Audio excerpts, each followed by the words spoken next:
আল্লাহ রব্বুল আলমিন আপনাকে আমাকে সুন্দর করে নসিহাত করে বলেন, হে ইমানদারগণ, তোমাদের ধন সম্পদ, তোমাদের সন্তান সন্ততি যেন আমি আল্লাহ রব্বুল আলমিনের স্মরণ থেকে, জিকির থেকে গাফেল করে না দেয়। আর যেই ব্যক্তি ইহাই করে, অর্থাৎ এই ধন সম্পদ সন্তানাদি যদি আল্লাহ রব্বুল আলমিনের স্মরণ থেকে গাফেল করে দেয়, তাহলে সে ক্ষতিগ্রস্ত। আমার প্রিয় বন্ধুরা, বর্তমান সময়ে তাই হচ্ছে। আপনার আমার ধন সম্পদ, আপনার আমার সন্তান সন্ততি, আপনাকে আমাকে সকলকেই আল্লাহ তাআলার স্মরণ থেকে গাফেল করে দিচ্ছে। যে ধন সম্পদ পেয়ে গেছে, যে সন্তানাদি বড় মালিক হয়ে গেছে, সে ভাবতেছে আমার আর কিছুর দরকার নাই, আমি এগুলো নিয়েই পড়ে থাকি।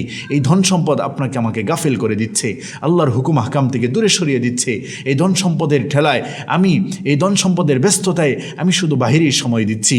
আমাকে যখন নামাজের প্রতি আহ্বান করা হয়, তখন আমি বলি আমি সময় পাই না, আমার ব্যস্ততা বেশি, আমার এই বেশি ওই বেশি, কাজের ব্যস্ততা, এই ব্যস্ততা ওই ব্যস্ততা, পরিবারকে সময় দিতে হয়, এই দিতে হয় ওই দিতে হয়। আহারে বন্ধু, অথচ আল্লাহ রব্বুল আলমিন নিজেই নির্দেশ করতেছেন, হে ইমানদার বান্দারা, যদি আমরা ইমানদার হয়ে থাকি, আল্লাহ রব্বুল আলমিনের নির্দেশ আমাদের প্রতি যে হে ইমানদারেরা, তোমাদেরকে যেন তোমাদের ধন সম্পদ, তোমাদের সন্তান সন্ততি, তোমাদেরকে আমি আল্লাহ রব্বুল আলমিনের স্মরণ থেকে গাফেল করে না দেয়, উদাসীন না বানায় দেয়।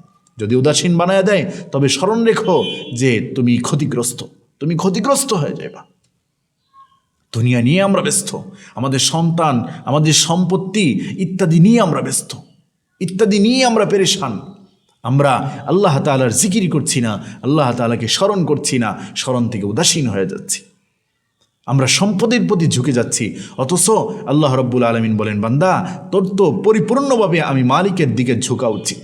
এই সম্পদ আপনাকে আমাকে ক্ষতি করে দিবে, ঈমান হারা করে দিবে, ধ্বংস করে দিবে।